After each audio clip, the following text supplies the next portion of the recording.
everyone. I'm Rachel, here with Ari, and we're your hosts for the Merry Writer podcast.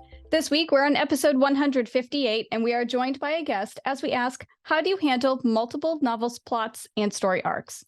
Before we dive into the topic, don't forget to subscribe to the podcast wherever you're listening if you haven't already. And if you enjoy the show, please share it with friends and feel free to write a review. Please help us welcome our guest for today, Troy Lambert, to the show. Troy, thank you so much for joining us. It is great to have you on the podcast. Well, thank you guys for having me. I appreciate it.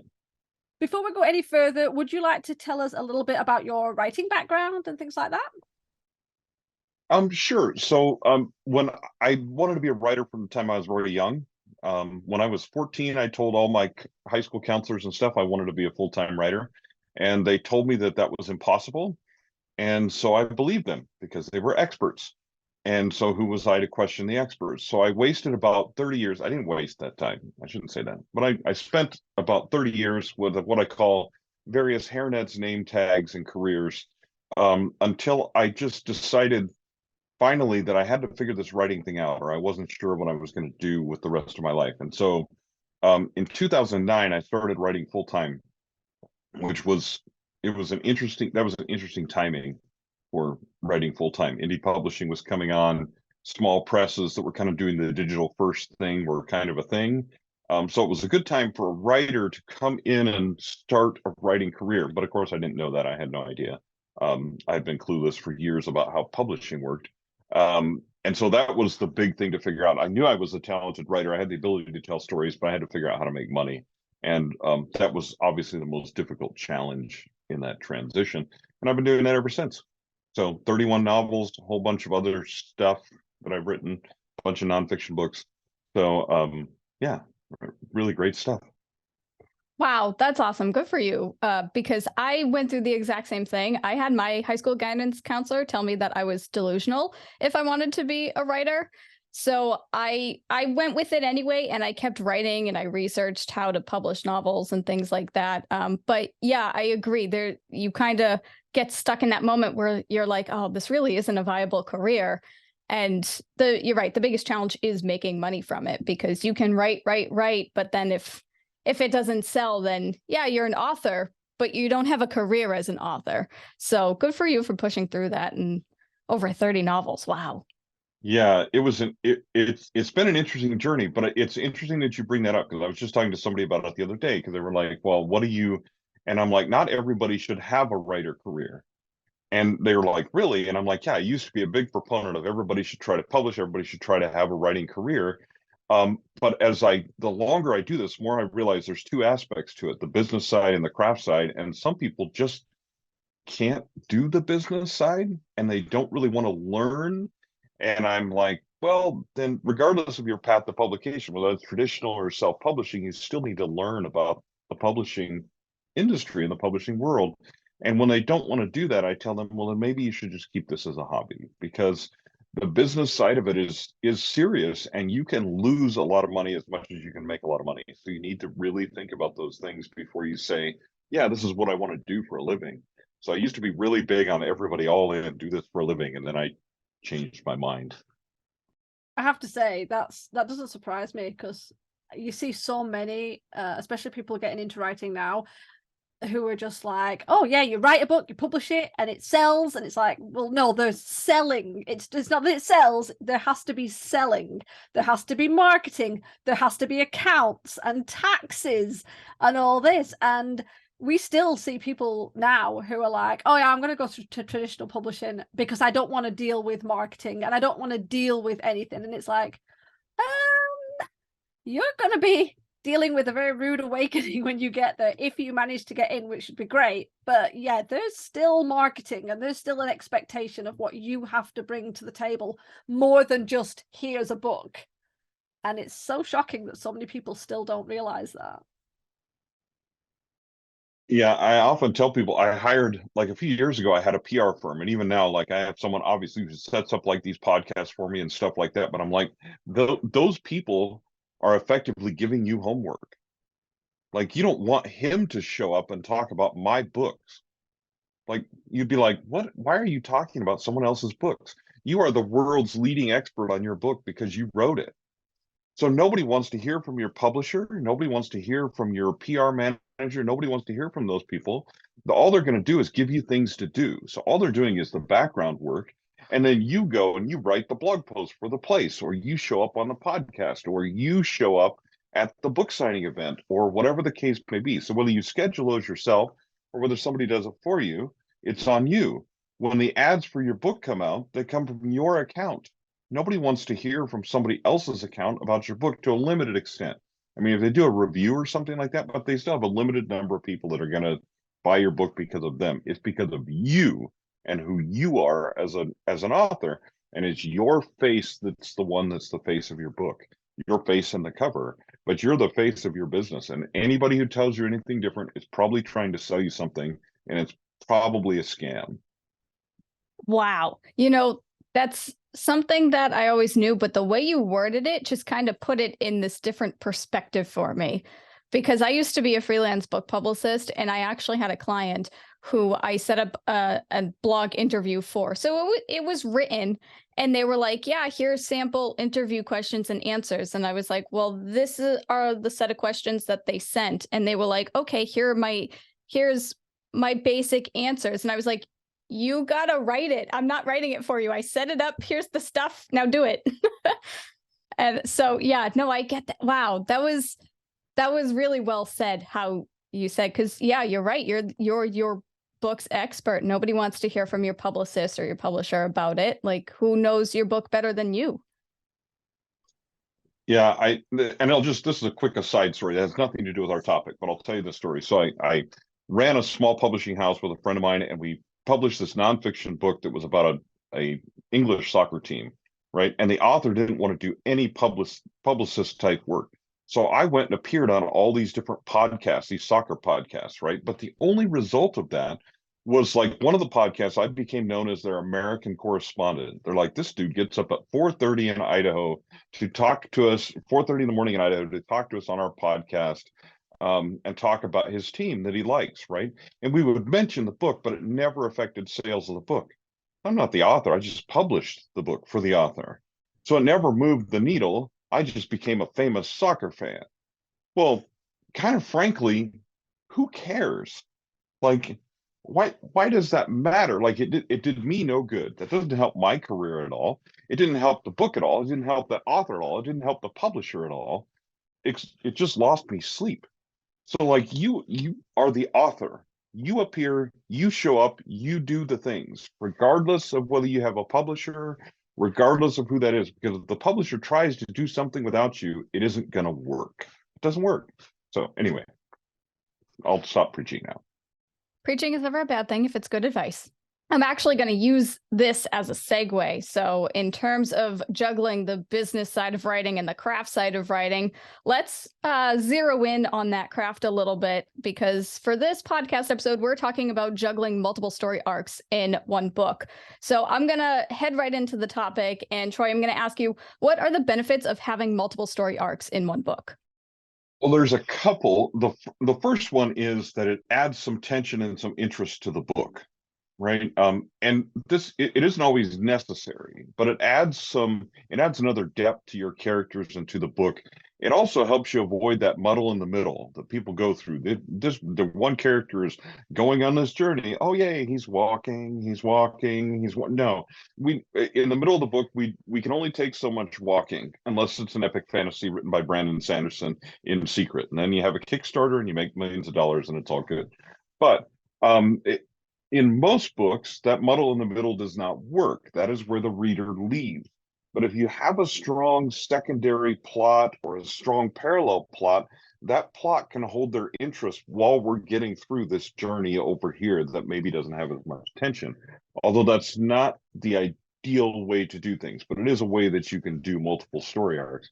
But multiple story arcs allow you to add some depth by telling different sides of the story. So my latest book, Teaching Moments, actually has two parallel plots. One of them is a serial killer giving a confession to someone. You don't know who's confessing. You don't know who they're confessing to, but this thing is happening throughout the entire book.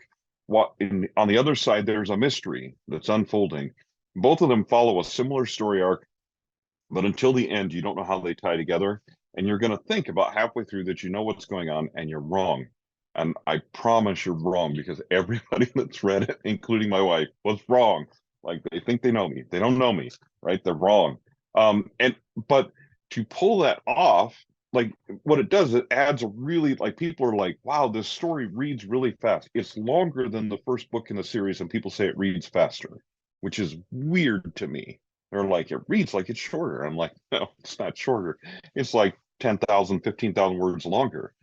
So it can help you with the pacing of your book, and it can help you add that conflict and tension and that sense of, I wonder what is happening, to your readers. So it's a really powerful tool. Really powerful tool. So basically having multiple story arcs they kind of work together to help strengthen your overarching like novel and the overall plot. Would you say that having like more than one story arc, that's technically different than having the main plot and a subplot? Or would you say that they're kind of similar? So it's kind of similar. A subplot is another story arc, right? It's another story arc that's laid underneath the one. So let's say you have a mystery story plot, but underneath it you have a romance subplot, right? The main thing to understand is, even with multiple story arcs, even if they're almost parallel, like with my book, one of them takes the lead.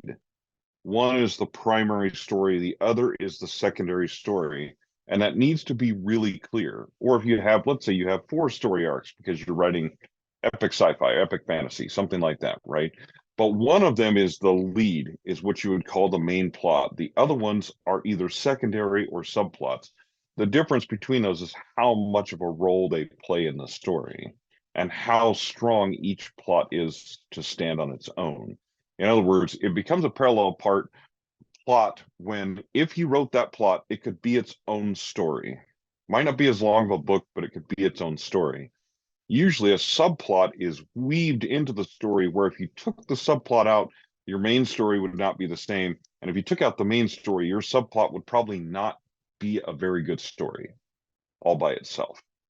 It's helpful if that subplot actually is a good story all by itself. And so it's a helpful thing to separate those when you're through the writing and planning process, to go, okay, if this story was a story all by itself, would it at least still make sense? Now, we might not have all the character depth and stuff like that that's added by the main plot. The main plot can be a lot where you do your character development that feeds that subplot, but would it still be a story? And it's a good question to ask yourself: are these separate plots that are parallel, or are they intertwined with one another? So it really just depends on the book and the story. I have to say, I love multiple story arcs. I think it's because I spent most of the time reading like the higher fantasy and the epic fantasy. So to me, it was like, oh yeah, you had to have like multiple characters weaving around and going back and forward, and like, you know, groups breaking up and then coming back together, and all these like little intrigues breaking off, and like, where's he going? What's he doing? Kind of thing. And I always found it really strange the first time I ever read a book that didn't have multiple arcs. You know, something a bit simpler that had just the one. And it actually, just for me, not casting aspersions on anybody else, it felt like it was lacking. But I always found that when you have multiple story arcs, it gives you that kind of meatier book. And I assume with the multiple story arcs, it would be probably easier to kind of keep the hooks going, especially if you had like story arcs that separated out. So say you were following one group of people and then they separated into 2 groups.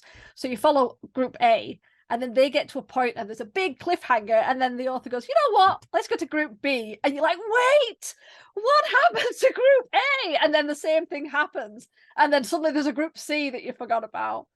And I always think that works better for the hooks. Do you agree with that? So yes and no. Because it depends largely on the reader.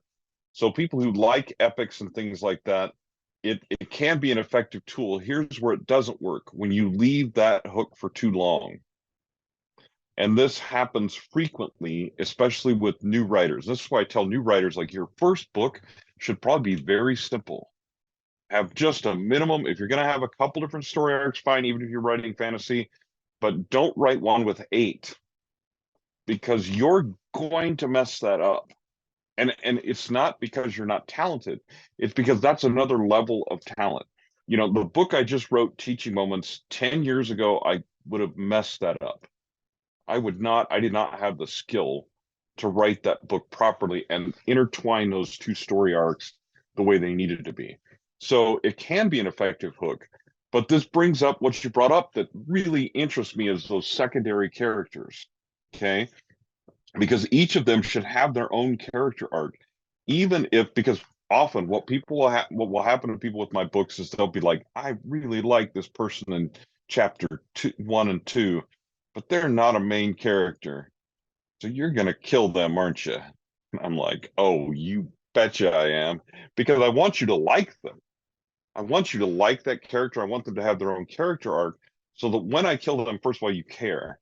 Second of all, we weave their background in as part of the mystery, and part of the background of the victim, first of all, gives us clues to the mystery, but also makes you care about them even more.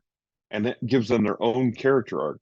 So even if you have a book that is technically doesn't have multiple story arcs, it still does, because you're telling the stories of multiple characters that are weaving together to form this. If a suspect is going to be a viable suspect in a mystery, they need to have a story. And that story is what makes you suspect them or go, man, I hope that's not the one. Because I don't want her to turn out to be a bad person. I like her, which is often why I make that person turn out to be a bad person, because then people like the bad guy and now they're conflicted. They're like, I want her to get caught, but I don't. I want to. But anyway, but each of those people has their own story. So regardless of whether you're writing an epic with a multiple story arc, you're still writing a story with multiple story arcs. Those story arcs are just smaller than they would be in an epic. So in answer to your question, yes, it does help those hooks, but it also helps those hooks just to have more character. The more characters we're vested in, the more that people go, oh, I really want to know what happened to that person. So it allows you to do what I call multi-layer hooks, which then gives you what I call potato chip chapters, where somebody's reading and they're like, just one more, just one more. And then they wake up at 2 a.m. and they're covered in fiction crumbs and their Kindle has hit their face because they fell asleep, and they finish your book and they call you in the morning. They're like, I hate you and I love you at the same time. And you're like, that's wonderful. How'd you get my number? And things like that. So anyway, but you have multiple story arcs whether you want to or not, is I guess what my point is. First of all, potato chip chapters is the greatest thing I've ever heard. That is hilarious, and I'm going to be using that from now on. This actually, not to make this episode all about me, but I have to say, this is actually making me feel really good, because I'm thinking back to my own mystery novel, and I'm realizing that I have 2 story arcs going, but I realized that I have another one underlining it that I didn't even realize until you just explained all of that. I introduced the victim to my story, and when I submitted the first few chapters to my writers group back, a while ago, everybody loved her and raved about her. And I felt bad because I was like, she's the victim and they don't know that yet. And when she died, they were pissed. It was hilarious. I loved it. Loved every moment of it. But as they try to solve her murder, we learned so much about her and stuff. And now I'm realizing, I'm like, oh, I have more depth to my characters and my plot than I realize. Huh. That's great. That is actually really awesome, because that's your secondary characters make a huge difference. And each one does have their own story, but I love it when a reader, emails me and says, hey, you made this character in this book, even though they were a sub character, I like them. I want to know more about their story. I like them. And that can give you ideas for a spinoff series. It also just tells you, hey, this person was invested in this character. Even though I did not invest a lot of screen time for that character, they care enough about them that they want to know what's next for that person. So it's a subtle story arc, but you should have multiple depth and multiple layer to your story. Clear story arcs add that in a much more upfront, in your face, this is a completely different story type thing. One of my novels, Stray Ally, has a smaller one. I wrote it when I was in 2013, I think, something like that. But anyway, it has a smaller secondary story that kind of catches up with the main story a little faster. But still, it gives you the background of this main character, so you're like, this main character is actually not the hero in that story. The dog is the hero. The main character is not that heroic. He's kind of a really flawed hero, right? But we see that because we see his background, so we understand he's a very flawed hero, but this is why he is flawed. And it kind of allows us to go, yeah, he's kind of a bad guy, but we forgive that because he's doing good things. I have to admit, I love it when you get side characters that kind of resonate more. And it seems to be happening more and more, because you often get more authors nowadays doing like little bonus scenes connected to side characters that readers have gone, I really like this character, I'd like to know more about them. And as you said, there could be spin-offs, could be extra scenes, could be novellas, anything like that. So it always gives you more scope, as if we don't have enough things to be writing and not enough time. But anyway, so speaking of time and the best way of doing things, second question is, or fourth, I don't know, because Rachel added extras. What is the best way of weaving multiple plots together so you've got more of a cohesion? Well, so I'm going to tell you, kind of tying this to Plottr and to writing tools, is that you need to make sure the story beats of those two stories line up. And what I mean by that is the midpoint for one character is also the midpoint for another character. Now they may have different things happening that are part of that midpoint.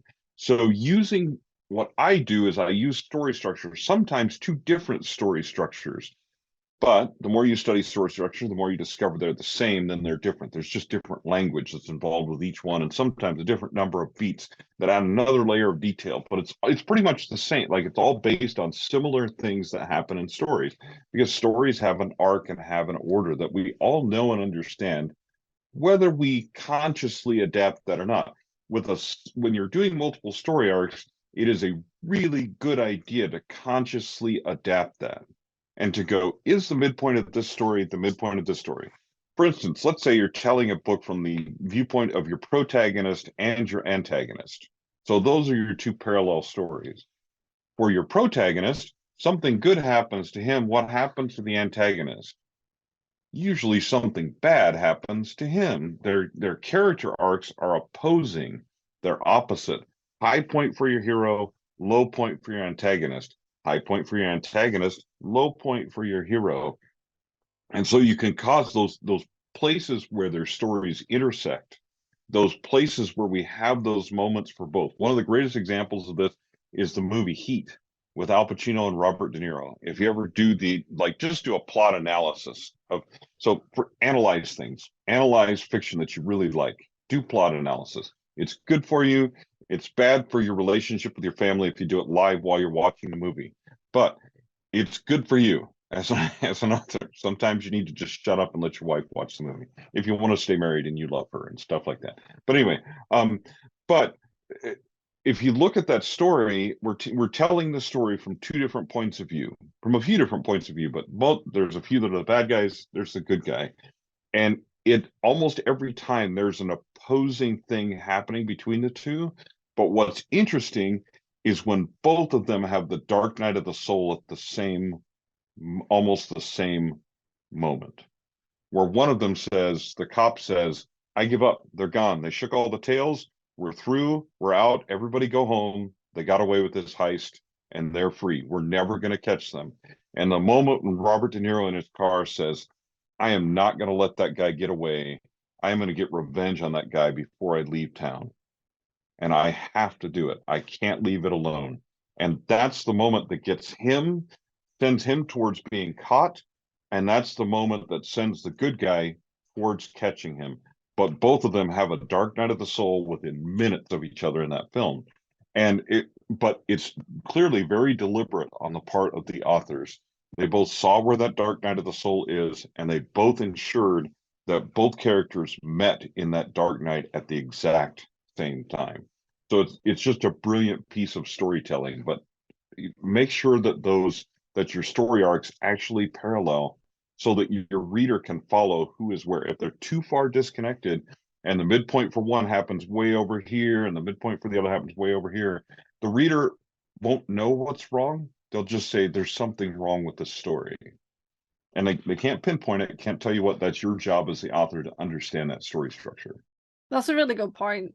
Because I'm very much a plantser. I'm mostly a plotter, but then about 3/4 of the way in, it seems to get a bit fluid.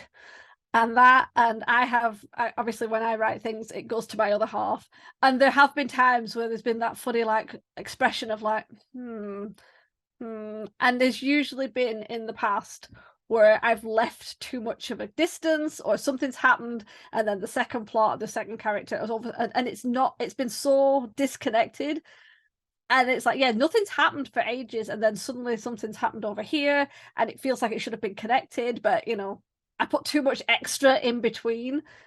And it just shows just how important it is when you are plotting to think rather than just this one line, you know, this specific, you know, the protagonist, we're following this person, they go from A to B to C to D, and then like think the others like randomly. It's like they all need to be done at the same time to kind of give you that. And I have to admit, I made that mistake a lot when I started. And I have to keep reminding myself because I do have multiple plots to like, I get my protagonists out and I'll get my villain. And then sometimes I have other, because I write multiple books, I have to think, right, okay, this other character is quite important because they're going to be the more important one in book 2. And then I have to add that one in. And even now, every now and then I have forgotten. And then when I've laid it out on the floor, I'm like, yeah, that doesn't line up at all. I'm cramming everything in at the end because I missed something. So yeah, that's the problem.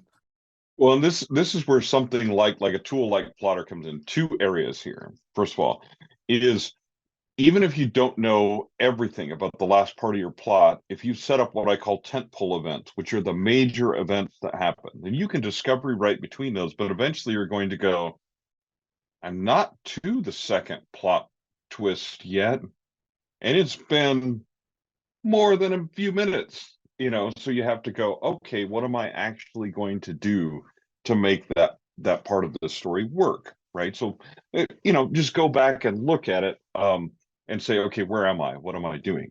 And prevents you from laying a whole bunch of things out on the floor, which is what I used to do too. It's really bad. But the other part that's really important is a series Bible. And people pay people to create series Bibles for them, but you can create it as you go with Plottr. And this is how I do it. I tell people, I go back and clean things up later, but the first time I describe a character in my writing that day, at the end of the day, I take that description of that character and I paste it into Plottr and I leave it. I'll go back and clean it up and separate it out and make it all neat and pretty later. But initially, I just put that initial description in there. And if I learn things about their personality along the way, I'll just jot them down in there. And then when I'm in the revision process, I'll go and make it look nicer and clean it up and, you know, all that kind of stuff, right? But initially, at least I know basics like what color their hair was, what color their eyes were, and like in part as well, like where are they supposed to appear in the story? And so I can look and see if I haven't mentioned this character for 4 chapters and they're supposed to be a major character in the story, where did they go and how can I bring them back from there without it being contrived? So sometimes that means going back into those chapters you wrote and going, where do I add them in here, at least in appearance? Hey, cheerio, how are you? Rather than just leaving them completely absent. So it's tracking those things is really important. And there's a number of ways that you can do that, but having a system, having like I have a process, I have a system for tracking those things because as we said, when we were starting, when we were off air, my memory is like terrible. I can't find my keys, right? But I can hold the story in my head, but there are times when that character will drop out of my attention for whatever reason, unless I have deliberately put in something that reminds me to bring them back to my attention.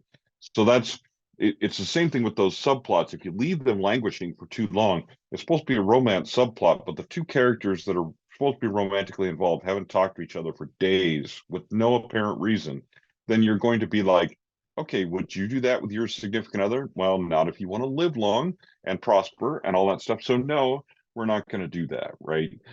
So just having a system in place for tracking those things is really, really important to you as a writer, because it also speeds up your first draft and speeds up your revision process, which efficiency is also important. Yeah, all I'm hearing is that I have way more work to do in terms of plotting out my novel. I thought I was pretty good at outlining everything, and I have all my notes nice and neat and organized. And now I'm realizing that I have so much more work to do. Because at the time that we're recording this episode, I am currently taking a course on the craft of storytelling. And I was working a little bit on it yesterday, and they were talking a lot about the dramatic arc and like the story pyramid, as I like to call it. And I'm sitting there like, I know all this stuff. Let's like keep it moving. But they showed the pyramid and they were like, if you have your climax at the top and your climax happens over here, like towards the beginning of the story or too early, well, then they use a lot of movie references. They were like, then you have like 45 minutes left of the movie and your audience is sitting there being like, well, we finished. So what's going to happen now? And then they're just kind of hanging around. And I feel like that's kind of the way, like when you have multiple plots together, from what you just explained, if you have one plot that's moving faster than the other, then the audience can go off on this path all the way over here, and they don't really know where they're going, and they don't know where the characters are going, and then it becomes a mess. So with all of that said, what organization tips do you have for juggling multiple story arcs? I know you already talked about the series Bible, but let's talk more on that. Well, one of them is story structure. And so, commercial for Plottr is basically we have templates in there that provide you with story structure. If you look at them, they will parallel really well, even if you're using more than one. So sometimes I'll use a romance subplot, a mystery, it's my main plot, type of thing, right? And they do parallel pretty well. And it's good to just check in. Now, if you are a plantzer or a discovery writer, it's okay to do this in your revision process instead. Because when you write that first draft, to me, that's a zero draft. That's your outline draft. You told yourself the story. Congratulations. Now you know what's going on, right? Now, look at that. And for me, I'll just say, like, I just finished book number 31 not very long ago, cleaned it up and sent it to my editor. What did I really write, though? I wrote a horrible first draft that everybody writes horrible first drafts, and I had to go back and clean it up. So even if you're a planner, you have to understand your first draft is still going to be horrible. And 31 novels in, my first drafts are still horrible, and they're probably going to continue to be horrible. And the sooner you just accept that that's part of your life, and that's part of your life as a writer, the easier your life will be, because then you'll stop crying about it and do something about it. So anyway, and because crying, well, anyway, sometimes it accomplishes things. It's a great emotional outlet. Anyway, well, that's a whole other topic. Okay. But story structure. So you apply a story structure at some point in your planning, especially with multiple story arcs. So you look at an established story structure. I don't care if that's the hero's journey. I don't care if it's romancing the beat. I don't care what it is. Whatever works for you in your story. And you just check your work. Okay. Being a writer is giving yourself English homework every day for the rest of your life. That's what it is. What you're doing is using a tool to check your work. Right? Instead of having a teacher that goes, that's not the way it goes. You go, okay, let me check my work. Does my inciting incident happen here? Does that happen with my other story? Does it also happen here or close to here? Now, don't do math. We were talking about math earlier. Don't do math. Like, don't say, have somebody tell you, well, the inciting incident happened by 12% in the story. And you're like, my story is 72,000 words long, 72,000 lines, 12%. Well, if I don't have this by 8,400 words, no, don't do that. If you're in the ballpark, those are averages. Those are averages. If you've ever seen anything like about Save the Cat and stuff like that, they're averages. They're like, we analyze a whole bunch of story. Here's the average. That doesn't mean that you got to hit it right on. Okay, so don't do math. But if you're in that general area for both of your inciting incidents, for both of your plots, you're on track. If you're not, you need to look at, for many writers, the first 2 chapters you write of most novels, you can just throw them away. That's you getting yourself into the story and telling yourself things that the reader never needs to hear, right? So it's about that pacing of going, okay, what is my pacing? So use tools that help you establish your pacing. Also, use writers groups that help you establish your pacing. Now, critique groups is a whole other discussion. Critique and writing groups is like a whole other podcast. So we're not going to go down that road other than to say, like, you should find a good one. And if you find a good one, stick with it. Okay, that's really important. Find a good one, stick with a good one. But there are some bad ones, and there are some ways to figure out which ones are good and bad. But what the thing that a writers group will do is they don't always have the right answer for you, but somebody will point to something in your story and say, this happens at the wrong time. And that should cause you to look at it. They might be wrong about how to fix it, but they can point, you can point to there and go, there is a problem there that I need to address, that I need to fix, right? So use tools, use story structure, use other people, your peers, okay? And use a series Bible, again, to keep your stories and your characters and your plots organized. Now, if you're a pantser, do this in the revision process. If you're a plotter, plot ahead of time, but then be sure you go back and check your work and see that what you actually wrote versus what you plan to write, be sure those things still line up and that you're still in the right ballpark for those things. This is something you should do before you send your work to your editor, because it's going to save you lots of money. If your editor has to come back and say, by the way, you need to move this whole section somewhere else in your book or take it out, right? That's an expensive thing. You're paying editors by what they do and the time that they spend, right? So you want to save money on an editor, do this stuff yourself before you send it out, and check your story structure. Make sure that those story arcs actually parallel. Also, one last thing about them is make sure that they're relevant to one another. And this is something that people do often as well, is they'll have two different story arcs. And I'm like, well, actually, you have two different books here. Like, they're not related. So, like, the characters aren't the same. They don't interact with each other at some point. So why are they in the same book? So make sure that when they're parallel, they actually are relevant to one another. There's intersections between those two plot lines or three plot lines or whatever they are, where everybody comes together for the big battle. Or so there's a reason they're all journeying towards the same place. Something along that line that makes them related and relevant to one another. Don't write two irrelevant plot lines next to each other in the same book and think that your readers will get it and tolerate it. Because if you think about it, you wouldn't if you were reading that book. So don't think that your reader will either. They're not gonna, you're not that great of a writer that they're just gonna forgive all the mistakes that you make and say, that's great. Your prose is beautiful, so I'm cool with that. No, it's not gonna happen. It's a nice dream, but wake up, use story structure, and figure out your story arcs. Keep them parallel and working together. I have to say, I do feel a little called out.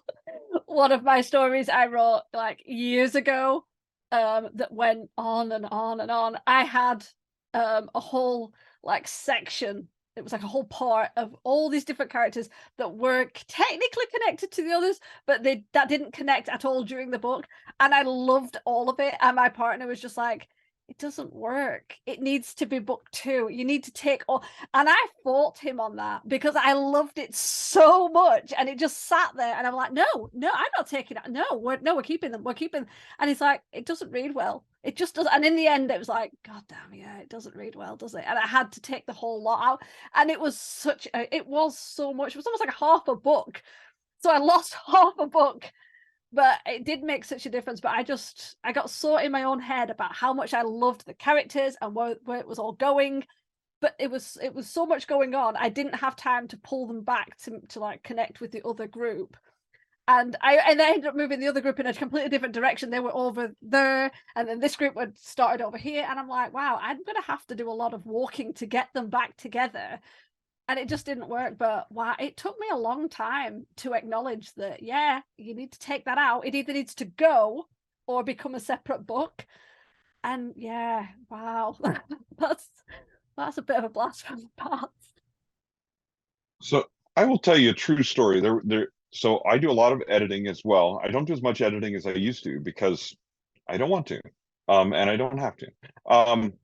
But I still do some editing, and like it was for a relative of a friend of mine, and she's like, this guy really needs help with his book. And then I saw his book, and I'm like, yeah, he really does need help with his book.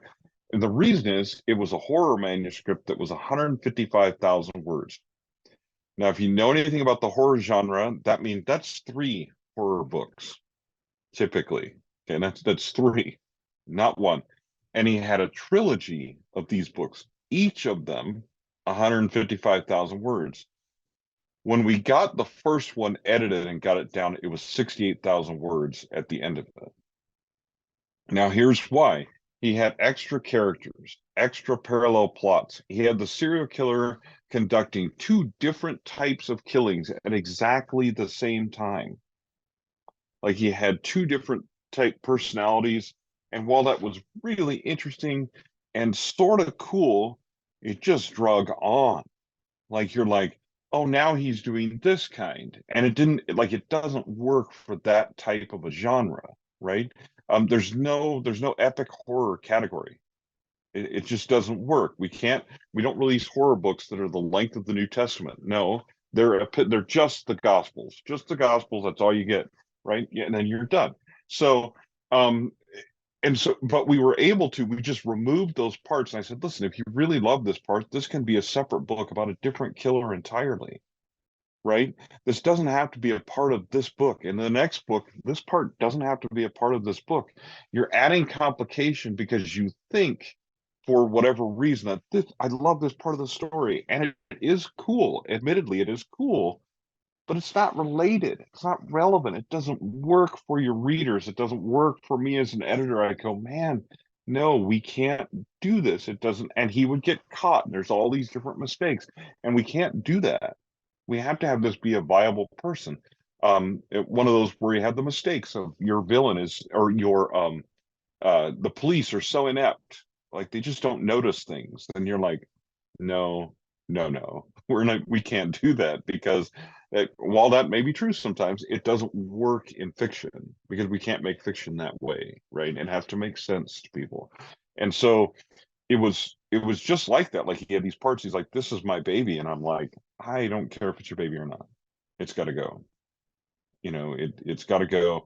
And so that kill your darlings thing is also really important, is to go, let's make sure that this is relevant, that fits in the story. And if it doesn't, it can fit in another story later. And I have an ideas folder and things like that, and just toss that in the ideas folder. And maybe you'll go back to it later and write another book. Maybe you won't. Either way, there's no writing that's bad writing. It was good practice. And it introduced you to some characters and stuff that you loved, and maybe you'll use it later. But either way, you knew it didn't belong. Your partner knew it didn't belong. And, you just, at some point, you have to make that decision and go, okay, I'm willing to let other people help me shape my story, because sometimes they know better. Yeah, grudgingly. I am awful for that. My partner is really good, and he will, give me the good advice. He's brilliant with writing. He will be, and it's very gently, because I will have a bit of an explosion moment, like, what are you talking about? This is brilliant. And he'll be like, is it? Are you sure? But he just stuck to his guns, and I was just like cursing him, like, he doesn't know what he's talking about. He doesn't. And then, like, 4 or 5 days later, it's like, yeah, I think he does. Okay, I'll take it out. That actually reminds me a story that's kind of sort of off topic, but when I was part of my writers group, we had a rule that we were put into a cone of silence whenever the rest of the group was discussing our work. And we would have a different object every single month we met to, like, just put in front of us and be like, this is our cone of silence. And the host of the writers group would set a timer for like 20 to 30 minutes, and everybody would just have a discussion on your piece. And when the timer went off, you had the opportunity to ask questions and have people clarify their feedback, but the number one rule was that you were not allowed to defend your writing, because it was just, this is how the readers interpreted it. And if they didn't interpret it the way that you wanted to, then you needed to take your piece back, go back home, and figure out, okay, why didn't this work? Why does it work well in my head, but not to the readers? And that's something that's always, this was advice from 2015, and that's something that's always stuck with me. Now my writers group disbanded after COVID, and we get together once a month to play Dungeons and Dragons now. That is really funny, but we did that. We had a similar thing with one of our critique groups as well. Was like, you just stay silent. You can't defend your work. And we had a couple people that came into the critique group, and they defended their work. And one of them, I just stopped her one time and I said, first of all, here's one thing. Are you going to go to the house of every reader who buys this book and say, are you to page 212 yet? Because on that page, this thing happens. And I know it's a little confusing, but if you just let me explain it to you, then it'll be fine, right? And she was like, no. And I'm like, second of all, if you're just here at critique group to defend your work, like, why are you here? Because I go to my critique group and I'm like, if you say that you love it, if anybody says they love it within the first 5 minutes of when I've submitted something and you're critiquing it, I'm leaving. Like, I'll be back next week, but I'm leaving. I don't need the feedback that you love it. Wonderful, great. I did some good writing, fantastic. How can I make it better? How can I make it better? And so I'm constantly choosing and using tools to make things better, because I constantly want to improve. And people like, you've been writing for a long time and all this stuff. It doesn't matter. There's always something more to learn. There's always a way to improve your writing and get better. There's always something that you can learn from someone else. There's always something that you can add to your toolbox that you go, okay, every story structure of the book that comes out, I read it. I read it. I've become really good friends with Jessica Brody, from the Save the Cat Writes a Novel thing. We're actually, I'm also president of Idaho Writers Guild, and we're having a workshop with her March 11th. It's a virtual workshop you can attend from anywhere, whatever whatever you want, right? But part of it is we're both story structure nerds. Like, we see a new story structure, I'm like, I got to read that. Now, maybe it's terrible, maybe it's great, I don't know, but I read it anyway because I want to see somebody else's perspective on how to construct story. If they're wrong, now I have enough of a background, I've studied enough story structure, I can go, yeah, that's not, no, we're not going to do that. Or that doesn't resonate with me and that's not going to work. But I do it anyway because there's always a nugget you can learn from that person. They always bring something to the table that you can learn from. And so that's a part of this process, is to go, okay, but that critique group advice is great advice. Like, at some point, you don't defend your work. Like the way we're doing things now, you submit things ahead of time, people give you written feedback, and then you come to the critique group and you ask questions about their written feedback. So that way you're getting feedback on the things that you see that everybody had the problem with the same section, and you can go, okay, so what do you guys think? What's really wrong there, and what are some ways that I can fix it, right? And so it's really pointed feedback at, like, this is what I need to know. And that's really, really a valuable way to learn more about your writing from the reader's point of view. Right. Yeah. And I think if they have any little tidbits on feedback on your overall like story arc, pacing, character development throughout that arc, then yeah, I mean, it's helpful. It's helpful regardless, no matter what you think about your work. We are not all J.R.R. Tolkien, unfortunately. Yeah, you're not J.R.R. Tolkien. You're not the dude that didn't finish Game of Thrones, hopefully. You're not that guy. Just calling you out there, buddy. Finish your series, because HBO did a really crappy job of doing it for you. But you're not that person. You are yourself. Okay, so you can kind of start by following someone else's footsteps, right? You can start by going, hey, I really like that story structure. I think I'm going to structure my story structure that way. That's not going to work for you long term. What's going to work for you is you're going to say, I started with this story structure, or with this person's outlining ideas, or this person's writing process or style.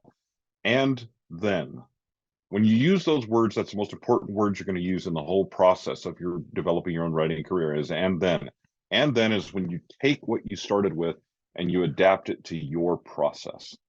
That's the most important thing that you can do, because Plottr is a writing tool, Scrivener is a writing tool, all these other things are writing tools, but they're designed to do one thing, and that's to help you get your first draft done. Writers' critique groups should be designed to help you get your first draft done and get it done well. If your critique group is not helping you do that, leave. If someone is not helping you in your writing process to become a better writer and move towards publication and get those drafts done and move towards what your goals are that you're trying to accomplish with publishing, just don't talk to them anymore about writing. You can still be friends with them, go have a beer, whatever, but don't talk to them anymore about your writing career, because it's not helping you.